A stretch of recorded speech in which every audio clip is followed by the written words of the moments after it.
working groups, right? Whether it's comms or outreach or whatever, and you need materials about data around who is in the jail, you can use the information that is provided in the slides and the cited sources, right? To create graphics, to create call scripts, to talk to your neighbors or your family. So we are just, kind of here to consolidate the information and to provide it to you tonight, but it's also can be used to be shared, and it will be housed on our website. And it can, especially if you are directly impacted, this may feel like a lot, and it probably will feel like a lot, even if you're not. I definitely felt heavy as I was creating this slide deck today. So I really want to invite you all to take deep breaths, take care of yourself, and know that, if you got to leave, that's cool. This stuff will be recorded and it will be housed somewhere. So you will be able to catch up. Cool. So with that said, let's get started. Let me just share my screen. Okay. And then we are going to. All right, can you all see this? Cool, awesome. And this will be made available after the meeting. We'll send you all the slides after the meeting, but yeah, so. All right, so today's focus questions: what is DAC's decarceration goals? Generally, who's in our jail, and what's going on, what's currently going on in some potential areas that we may see as we are talking about, as we do this teach-in, and you see potential areas that we don't see, please share them with us. Yeah, so DAC we have had 3 platforms. We're adding a 4th platform, and we've decided to generate some goals.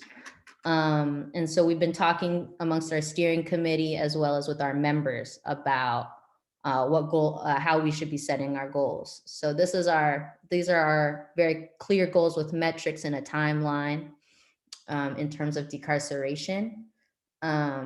So we demand that the DA, the courts, and the sheriff decarcerate Santa Rita Jail, which is our only jail in the county. There used to be 2, now there's 1. By 50% by 2022, 75% by 2024. We acknowledge that today there are 2,100 people at the jail. And so, there should be no more than 1,050 people by 2022, which would be 50%, and then 525 people by 2021. Ideally, no, we don't have a jail with anyone in them, but that is not the world that we live in. So these are kind of some things that we will be fighting for. And, these demands we're always down to revise them and return to them. But these are kind of like a North Star that we're setting for ourselves as we kind of think through.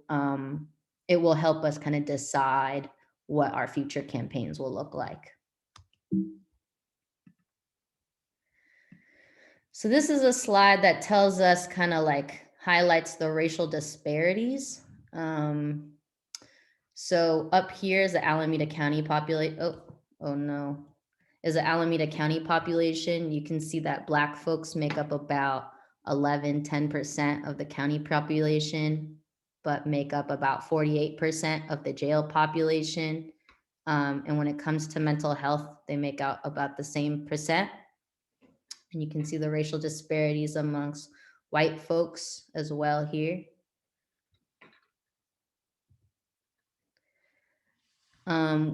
John did a PRA request on the demographics in the jail. John, do you want to share a bit about this? Sure. So this is just a snapshot, but it's probably pretty representative. During the pandemic, the jail population has gone down. Initially, it went down by about 30%. It has now gone up to about 2,100 and something. And again, it's similar to what Tash just showed you, that African Americans make up close to half of the jail population. Latinx people, almost a third, which is way more than their population in the county. And then you see the rest. And that's just a snapshot, but it's pretty representative over time of the percentages.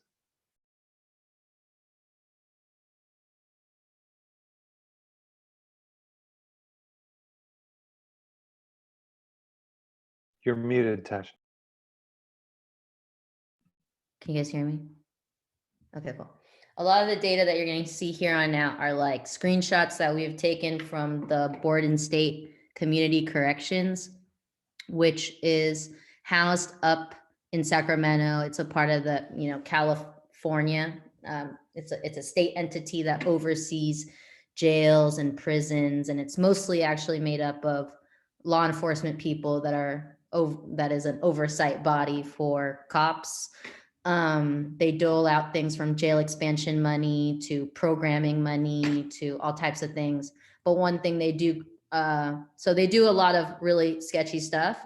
But one thing that they do is they ask sheriffs and jails to share their data on a quarterly basis, I believe, maybe even monthly basis.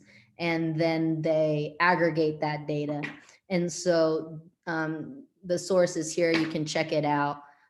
It's really up to each county to decide how they want to be reporting the data. So there are inconsistencies, but they do give us some information semi-regularly about what's happening in our jail that our own county will not give us. So a lot of this stuff that you see here is from the Board and State Community Corrections, also known as the BSCC. And so here we can see over time, the average daily population of the jail has dramatically decreased, right? So there were probably about 3,800 people in the jails about 10 years ago. And now we're a little bit over 2,000. We have done a budget training before. We'll probably do another one again as the budget season comes. But what you'll see from 2011 to 2020 is a line going in the opposite direction. So the sheriff's budget has dramatically increased as the jail population has dramatically decreased. I don't know how to go to the next slide. Okay.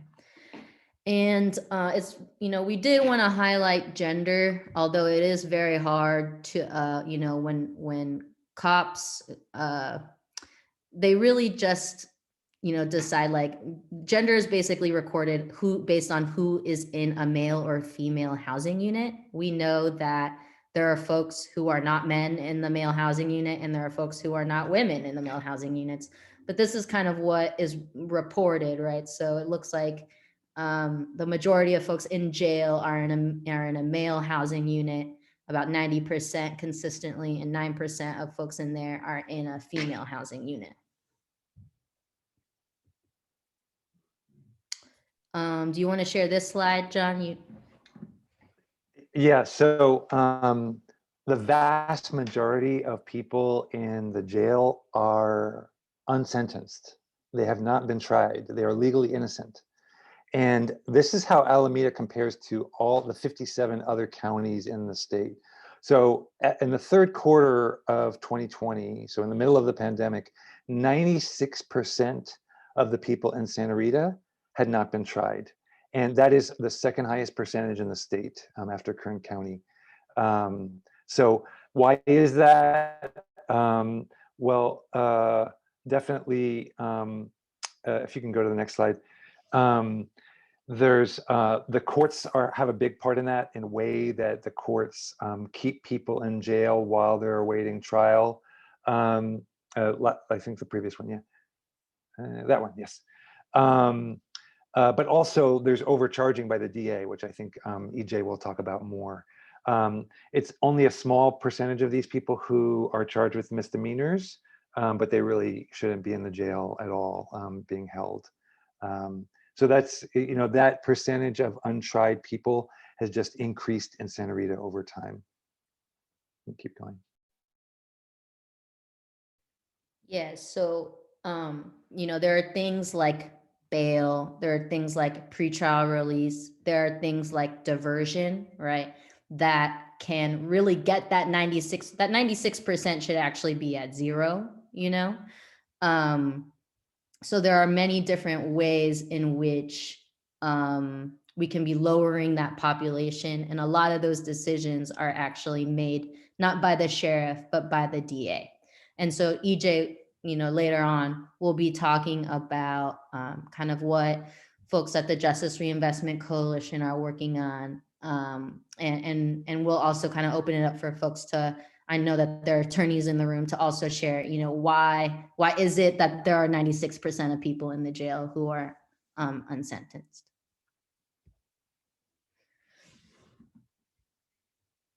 Go for it, John. So this is just shows that it shows the number of people in the jail in the last 10 years and also the percentage of people who are charged with felonies. A lot of felonies are not violent crimes, they're property crimes, but so they all get categorized together. You can see also here how the jail population has been going down, even as the sheriff's budget has been going up.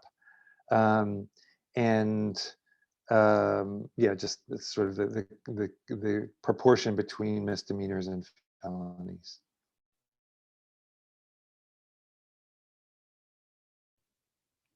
Okay, LOS, aka length of stay. So this is a graph that's taken from this expert dude named James Austin, who did this report for one of the many lawsuits that the county is facing around the jail.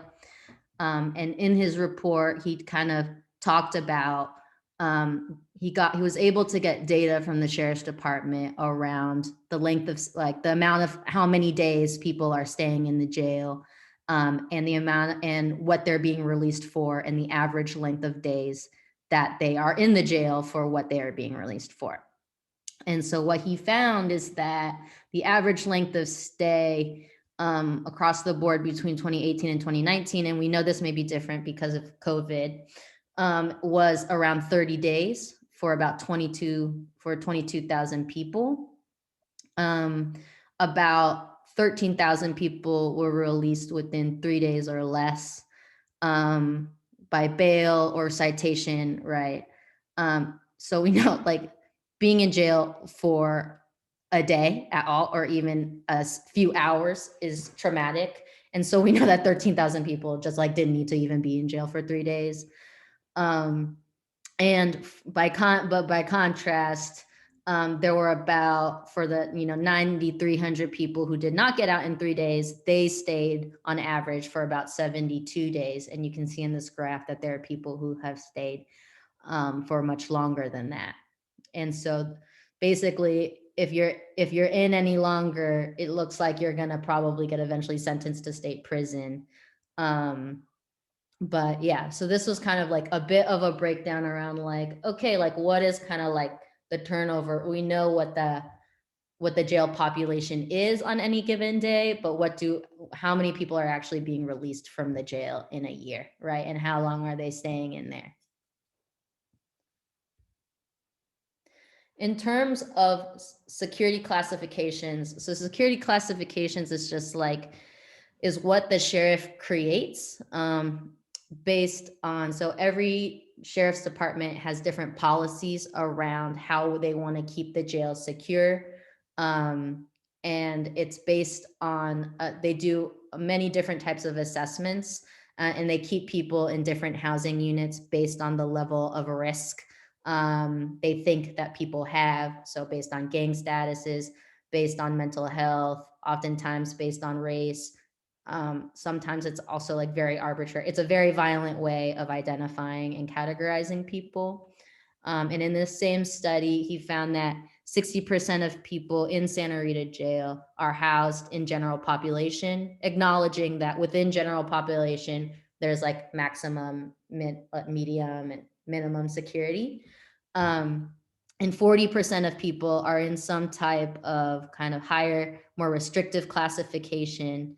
And it's a pretty high percent compared to the rest of the state and the rest of the nation.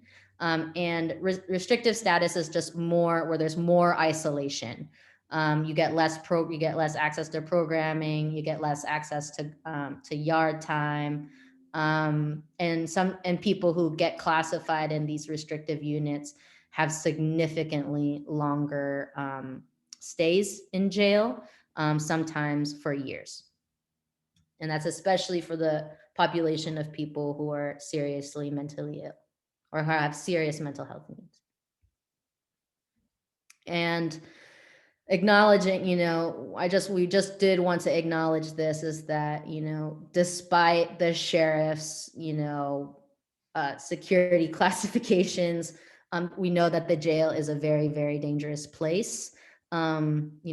At least 47 people have died in the Alameda County jail system. The death rate in Alameda County's jails is twice as higher than the average national death rate for other jails. And so we do want to acknowledge that this is a very, very deadly place, and recognize the really big need for decarceration. Can someone I think somebody's in the waiting room. Oh, wait, hold on, let me try to. Okay, cool. And so, given all of that, we hear the sheriff whenever we, talk about the budget, whenever we go to the board of supervisors and talk about decarceration, the sheriff is like, that we've decreased the jail by half, but the people who are in there are, the most violent people. Like, we hear that all the time. He literally was like, these are murderers, these are rapists. But when you actually look at the Department of Justice statistics on what people are being down for, a significant 87% of people who are charged with anything are in there for a property crime, right? So these are, we really do have to recognize the need to address the need for quality jobs, the need for housing, that are pushing people to the margins, and getting them and also the level of criminalization that's happening in poor Black communities, right? And so we do want to recognize and push back against what the sheriff is saying around who is in the jail, right? Because even according to the OWN's COP statistics, only a tiny percent of folks in there are actually in there for something that is, quote unquote, violent.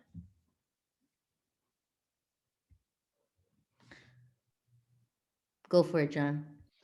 So, the sheriff's, the way he sells the jail is basically that it's a fixed cost to run the jail. You have to have a certain number of staff. You have to run this facility. You have to have a certain number of units open. And so it doesn't really matter how many people are in there. It's going to be the same cost. That's his narrative. And on the whole, the supervisors have bought that narrative. And as a result, one thing the sheriff does is he rents out space in the jail and to the federal government, and gets paid per federal prisoner in the jail.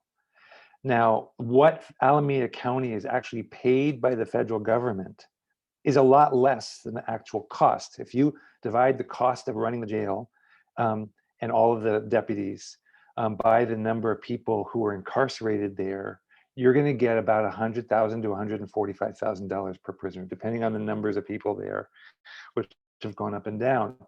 And the federal government is only paying Alameda County about $54 grand per year. So the 400 to 500 federal prisoners in Santa Rita represent about a fifth of the total population there. Especially in the COVID time, there's been a lot of pressure to reduce the population in order to create more space. And in fact, Alameda County could cut that contract on just 30 days notice.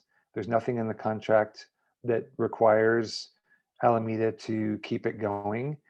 Of course, the issue is that if they cut the contract, it doesn't release the federal prisoners. It just moves them to some other federal facility.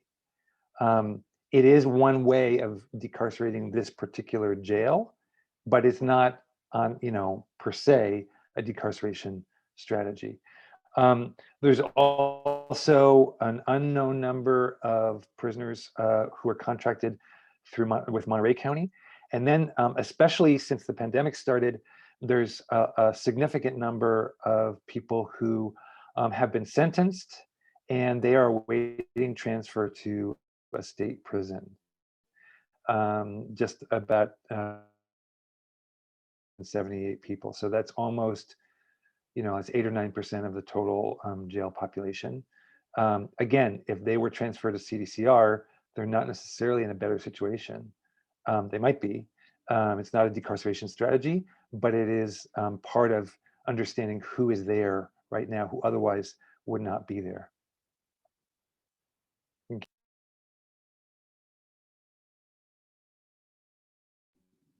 Okay, all right. So mental health. And the reason why we're really talking about mental health, A, is because we have been working on it, and B, there's a lot more information that we need that we don't have around this. And the population of people with mental health needs in the jail system is high, right? So about, from what we know, it's about 36% of people in Santa Rita Jail have a mental health need. And based on, some reports that we were able to get, we have found that, so Alameda County, if you think about the county and you think about the city, the county provides behavioral health for everyone who lives in Oakland, right? Oakland doesn't have a behavioral health system, right? But the way the mental health or behavioral health system works in this county and in most counties across the country is behavioral health begins at crisis, right? So there really isn't very much preventative services or even early intervention services. And a lot of that is because the ways in which the county gets funding from the state or from the federal government really kind of, and about the county's like lack of priorities, right? So based on a report that we have found, about 33.8% of all the people in the county who receive some type of behavioral health care from the county have been to the jail in the past 2 years. That is it was like when I saw this number, I was like, that is nuts. Overall, those who had been in the jail in the 2 years were more likely to be male, African American, and in their prime at the ages of 26 to 43. And again, there's a lot of people right now who are suing the jail over what's happening in the jail, the ways in which folks who have mental health needs are over medicated, put in really restrictive environments. Many of the folks who have died in the jail have had a mental health needs and should have been sent there in the first place. And so that is for the new folks who are here. That is an area of work that Decarcerate Alameda County has been really working on for the past year. And that we're going to be continuing to work on. And it's not just about, we don't just want folks who have mental health needs out. We're also, really, really working closely with the county and other community members to think through what is it going to take to actually provide folks in the jail today with what they need, as well as preventing, right, closing this funnel, right, so that folks are getting what they need when they're young, families are being supported, that there is stable housing, not just transitional, but permanent, right? Things like that. So that is a lot of what our budget and legislative work group thinks about every week. And so if you're interested in that, feel free to join that work group. All right. So here are a list of current and potential decarceration strategies that we see happening and we see could be happening. So the first one is fighting for emergency COVID releases. Is Jose here? I'm just gonna call him out. Jose left already. Jose had to get off. Jose or anyone who's been working in DAC to fight for emergency COVID releases. I'm happy to talk about it, but Or share the mic.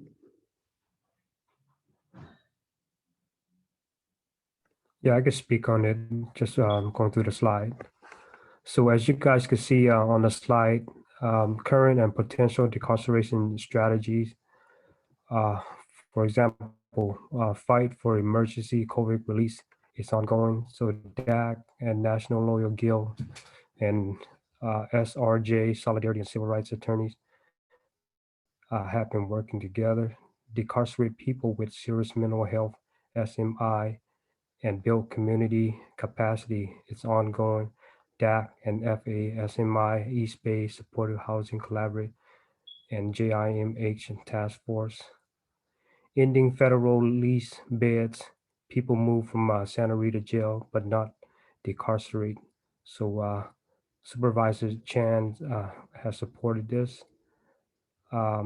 Expand diversion, zero bail, pretrial release, and ending sentencing enhancement ongoing. And so the JRC and our DA accountability campaign team are currently working on this. EJ and I will share just a little bit more about this.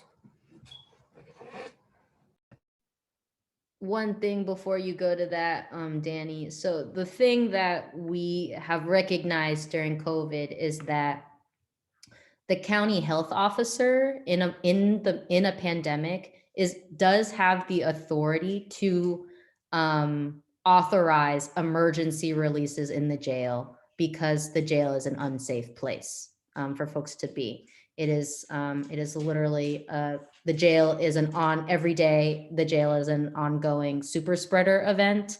As Darby, who's in DAC and on this call, has been really lifting up and raising awareness of. And so something that we're demanding from Dr. Nicholas Moss is, hey, why don't you use this authority, right, to actually grant people releases, especially because there are 96% of people in there are legally innocent, right? So that is something that is ongoing. If you're interested in that, that is something that I know our InReach committee has been working on, as well as a lot of our health partners. The second one around decarcerating, people with mental illness, our budget and legislative group has really been working on that. And DAC is kind of like the forefront grassroots organization that has been really pushing for this. And then, ending federal lease beds. We do know, as Danny said, Supervisor Chan, we do have a supervisor who mentions this often. Like, she says it at board meetings. She says it with us. She's like, well, what about the lease beds? We could, we don't need that. So we know that like there could be some traction if we push that around, but again, we would just be shuffling, like prisoners would leave, federal prisoners would leave Santa Rita Jail and just go elsewhere. The U.S. Marshals would have to figure out where they would go. So it's more of a reshuffling move than a release move. And then up next, we're gonna do kind of a second part teaching around what Urban Peace Movement is doing. But before I go there, I just wanted to stop the share because there is a lot of information that was just thrown at you, and kind of hear from you if you have any questions about like what came up regarding the jail population.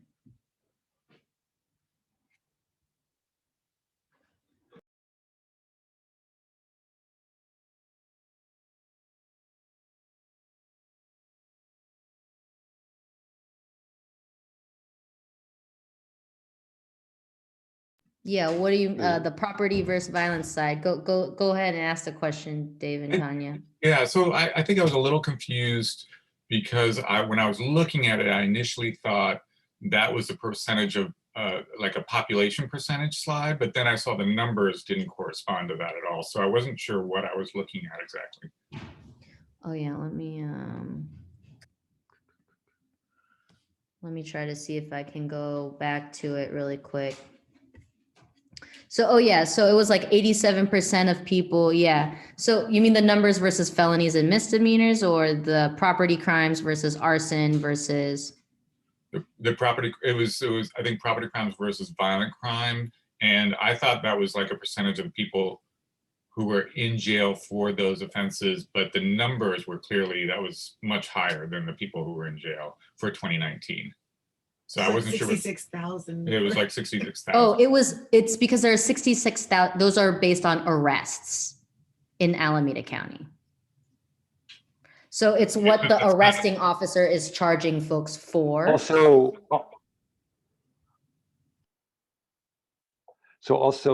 many property crimes are considered felonies.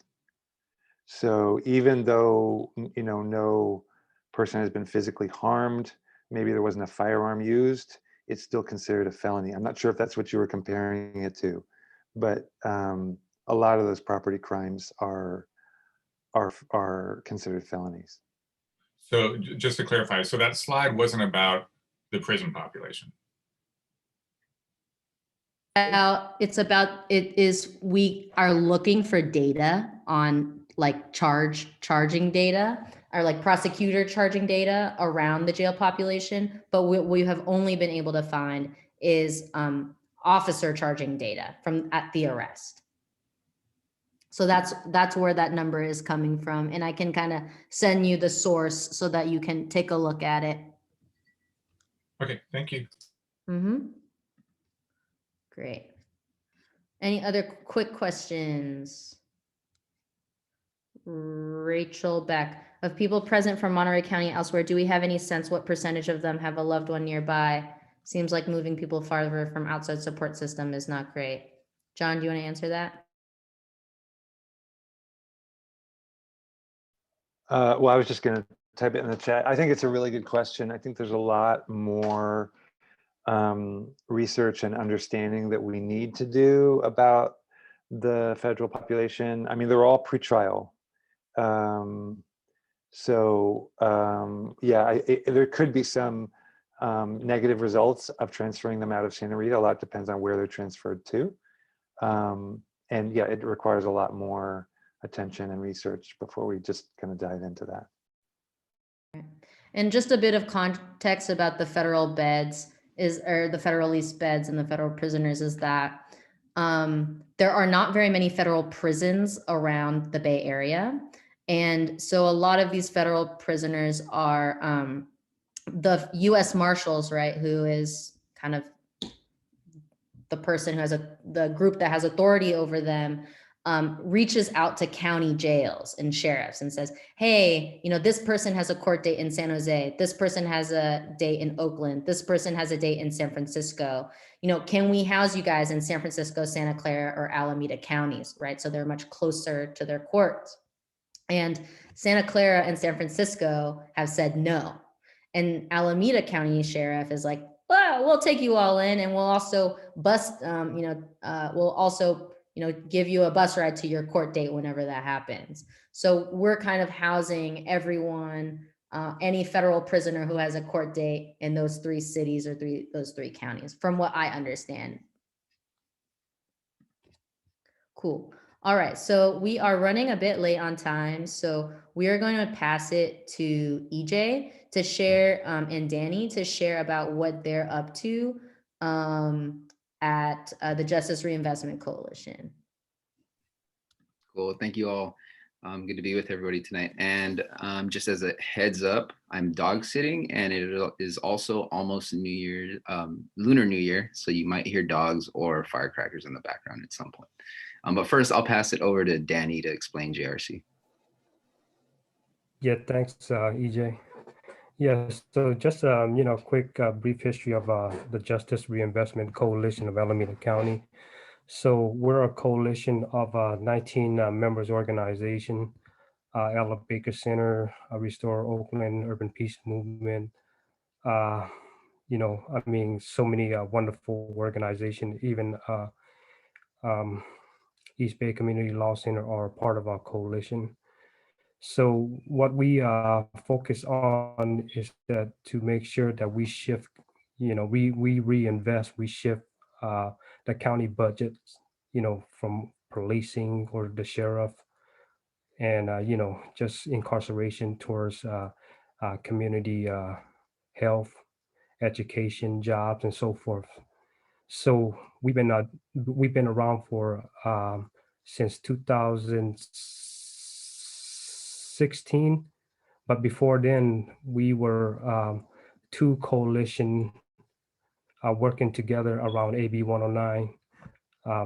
The two coalition, the one name is called the AC3JR, and the other one is the Prop 47 table. So in 2015, we merged together to form the Justice Reinvestment Coalition of Alameda County because of the realignment of AB 109 and the resentencing of Prop 47 and Prop 57.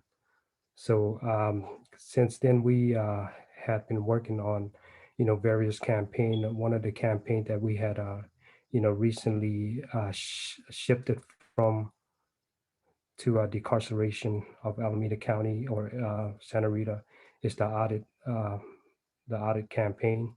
We were working on that for about 2 years, and we had also worked on the 1,400 jobs for freedom for formerly incarcerated folks.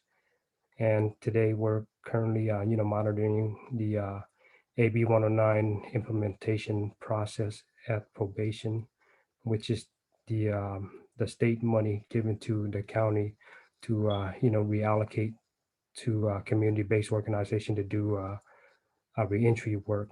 And also we're currently, working on the DA accountability work, which we're going to share just a little bit on the slide. And currently we're also working on the Free Our Kids campaign, which is to make sure that our county itself is working and focusing on providing alternative solution to our kids, especially the closing down of DJJ. So go ahead, EJ. That's perfect. Thanks, Danny. So I'm going to go through a few different concepts and sort of strategies that we've been using, specifically around the district attorney, who's the gatekeeper to Santa Rita. Basically, we know that the sheriff is the one who's watching everybody. Police capture people, and the district attorney basically decides who goes in, who goes out, how long people stay, where they end up after they're convicted, if convicted of anything. And one of those strategies is expanding diversion programs, alternative courts, and other alternatives to incarceration. So I'll explain sort of these terms briefly, and definitely Maureen in the chat, if you'd like to chime in. This is my practice in explaining this, but Maureen is an attorney, so she could explain a little better than me for some things. Diversion program. So it's basically a program you could see on this list here, right? You got mentor diversion. That's basically if a young person is accused of doing something and the district attorney's office finds it appropriate for them to get teamed up with a mentor, that would be their option, right? This is an alternative to being incarcerated. Alternative courts, for example, the North County Drug Court, and North County is mostly considered Berkeley, Oakland, up this part. And then East County would be like Livermore, Dublin, out that area. So that's a drug court. It's a specialized court where the intention and the goal is to have a judge, to have public defenders, prosecutors in that courtroom that are specialized to consider certain drug offenses, right? As opposed to the regular courtrooms where you got all types of different situations going on in terms of like what someone may be charged with. You also have behavioral health court. If someone who is accused of a crime has certain behavioral health needs, the idea is that this court is supposed to be specialized to treat those needs and offer the services they need. The usefulness of them, the effectiveness of them, I can't necessarily speak to. There might be some research and some data folks can pull, but these are some options that currently exist in Alameda County. In terms of other alternatives to incarceration, these would be some things that aren't listed here necessarily, but they could be like restorative justice programs, right? It could be a community program. It could be community service. You know what I mean? There's so many different things that the district attorneys can basically say, if you do this, here's what your option is instead of incarceration, right? So we're trying to expand the breadth of what those options are. Tash would be able to speak to the restorative justice option very well, given your work. There are a lot of other types of programs that exist. And the reason why pre-charge versus post-charge is listed there is sometimes someone might not even be charged with something. You know what I mean? The cop writes up the police report, the district attorney gets it, and they literally, in that moment, they have a handful of people in their office who decide what charges they're going to write up, if any at all. They could also decide to just dismiss it and say, you know what, you're free to go. They could also say, I'm not going to charge you, but here's a program, right, that you can do instead. So those are sort of pre-charge, but then post-charge, of course, is like after they've written up your charges. You go to your first court date, your arraignment, you find out if you're charged with something, and they also have the opportunity from that point on to offer you any type of alternative to incarceration. If you can go to the next slide, please. So here's one example of what the program looks like, you know, in terms of what they have, right? Most of what we're concerned about are community-based programs that don't involve the system whatsoever. So most of what I'm sharing is just what currently exists, right? This one is called the Early Intervention Court. You can see the description here. You can see when the court meets. You can see the department. You can see the judge and the current DA assigned to this intervention court. There's the details there. And then right here, you can see the eligibility requirements. Now, something that concerns me and a lot of us is that there are more exclusions than there are inclusions, right? You could see that a lot of people would not be able to, you know, qualify for this program. Part of the work to expand these programs is to eliminate many of these exclusions. Because if you just continue to exclude and exclude and exclude, who's really going to get to access this program? Based on data that we've received, 5% of all cases in Alameda County from 2017 to 18 were diverted.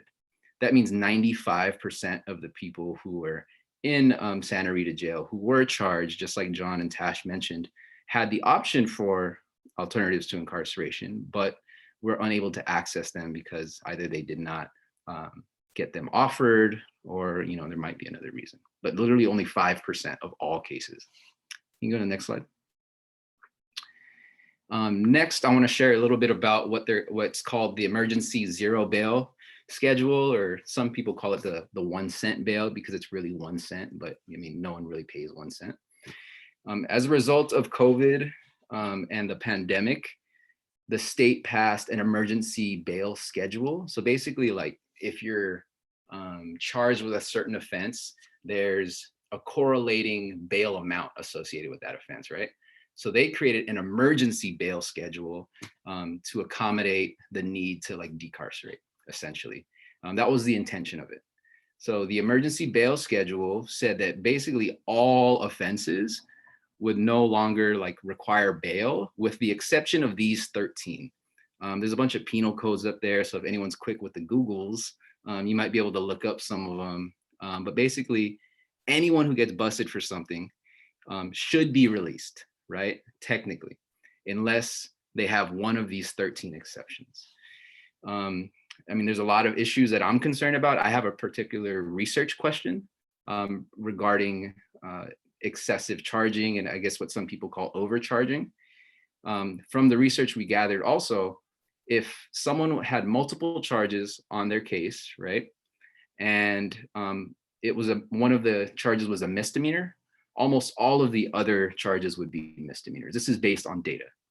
And the same is true for felonies. If you had a felony and you had, like, multiple charges on your case, it would almost always be felonies. The part that I'm very interested and concerned about is that despite the emergency bail schedule, right, it's supposed to empty the jails. The jail population has hovered around 2,000 still. Part of that, from what we're hearing, is that because the courts are not operating at full capacity. My research question that I'm concerned about, if anyone's good at research and would like to help out, is my worry is that they're now charging, you know, or adding charges that would be excluded, so that someone who cannot afford $50,000 for bail, someone who can't even afford $5,000 for bail, possibly, right, would now be stuck in Santa Rita until they can bail out, because possibly they have a zero bail charge, but they also got tacked on another, non-zero bail charge. Now it's a research question, of course, that I'm very concerned about. So please let me know if you're down to help out with that. Pre-trial risk assessments. Alameda County is one of, I think, 5 or 6 counties in California that are trying this out. They're testing it out. And basically the way it works is if you get busted for something, a probation officer then conducts a survey or a questionnaire with you. And they ask, they basically look at your record and ask you some questions, and you get another one of and you basically get a point total. So as you can see here, if you have a criminal history, you get 2 points. If you are unemployed, you get a point. If you have a health issue like drug abuse, you get 2 points. If for some reason your charge is a felony drug, felony theft, or felony fraud, you get 3 points. You can basically rack up to 14 points on this risk assessment.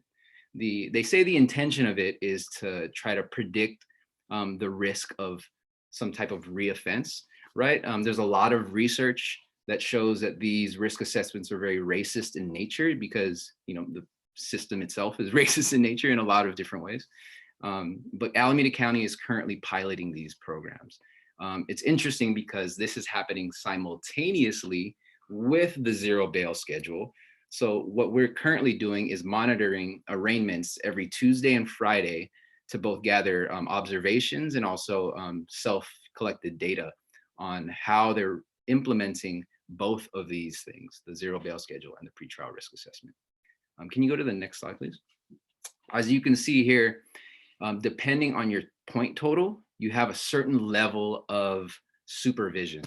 Now I have my notes here, and even at level 3, if you just score 5 to 6 points, but the offense you're charged with is a quote unquote violent felony or involves a firearm, you're basically going to be detained.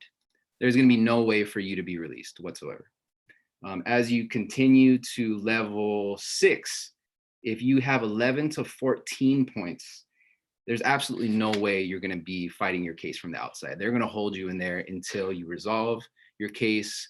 Oftentimes, most of us know if the charges are stacked against you, the urgency for you to take a bad deal gets heightened by the day. So there's a lot of leverage in the DA's hands when they stack charges to basically keep somebody inside. Can you go to the next slide? The last thing I'm going to share is this idea of abolishing status enhancements. Status enhancements basically enhance, right, or lengthen a potential sentence that you would receive if you are convicted of, whatever you're being charged with. The reason it's called status is because it's based, a little typo there. The reason it's called status is because it's based on somebody's background or their assumed background. For example, a gang enhancement, or if you previously received a strike on your record, you can get an additional sentence enhancement for that. A big reason why it's important to abolish this and really abolish a lot of what we've been talking about today. Gang enhancements in particular are extremely racist. 9 out of 10 people in the system now, in the California state system, who have received gang enhancements are either Black or brown folks. There's a gang database in California that's extremely racist and very problematic. There are even children and babies that were placed on this supposed gang database. And in terms of enhancements, just anecdote, the last several months of my brother's prison sentence that he had to serve was strictly because of enhancements. For example, he had served 3 different prison terms prior to his current situation, and he got 3 additional years because of that for each sentence that he had previously served. So literally the only time that he spent in state prison was because of enhancements. So there's a lot there. I see a little bit of chat too. There's a lot of good info here that people are sharing. And I maybe wanted to open it up to discussion if there's time, but it looks like actually I'm right at time at 7:12. So maybe I could pass it to Tash if you'd like to help facilitate. Yeah, if there are a few questions, why don't we just take them now?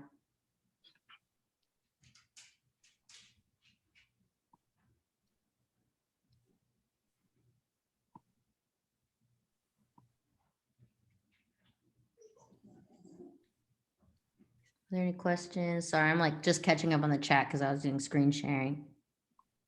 Oh, it looks like Dari put together a list. That's perfect. Thank you so much for putting that together. How is it determined that you enter a gang? Wow. So there, does anybody want to take this one? Danny or Maureen? I'm happy to chime in, but I've talked a lot already. Yeah, I could share just a little bit about that. And Maureen, from a professional standpoint, you can also, correct me if I'm wrong. But yeah, regarding gain enhancement, I would get an example for myself, right? When I was arrested at 17 years old, so basically they used like my my zip code within itself, and also profile me as being like a youth, and the way I dress and the way I speak, and even tattoos as well. That's the way they identify me, and even like my education, at that time. So yeah, I mean, they pretty much can enhancement on its own, like. Mhm.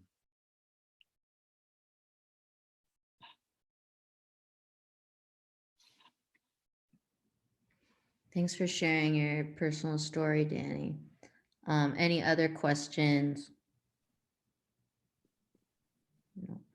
Okay, all right. So with that said, yes, bye, Shruti. And thank you so much, Danny and EJ. If you can't stay, we only have about 15 minutes left, but I really want to thank you for showing up and kind of sharing everything that you're doing. It's so much amazing work. Thank you so much. Just all the love to you, and maybe we'll get to collaborate. We'll see. But yeah, so we just really wanted to quickly maybe have some breakouts, and I'm calling on Norma to help me make this happen because I don't know how to do it. We kind of wanted to use the rest of the our last 15 minutes together to just talk about what is really moving you, what other ideas you may have, what you learned, just to begin kind of gauging where the membership interest may be. We definitely do need to dive into the divest and the invest and the community resilience branches of our platform as well. But we just wanted to also give room for you all to have this collective reflection. So I think we're just gonna randomly break folks out, and then the meeting will probably just end from there, from the breakout room at 7:30. All right, Norma, can you help us do some breakouts? Yep, I'm moving you all now.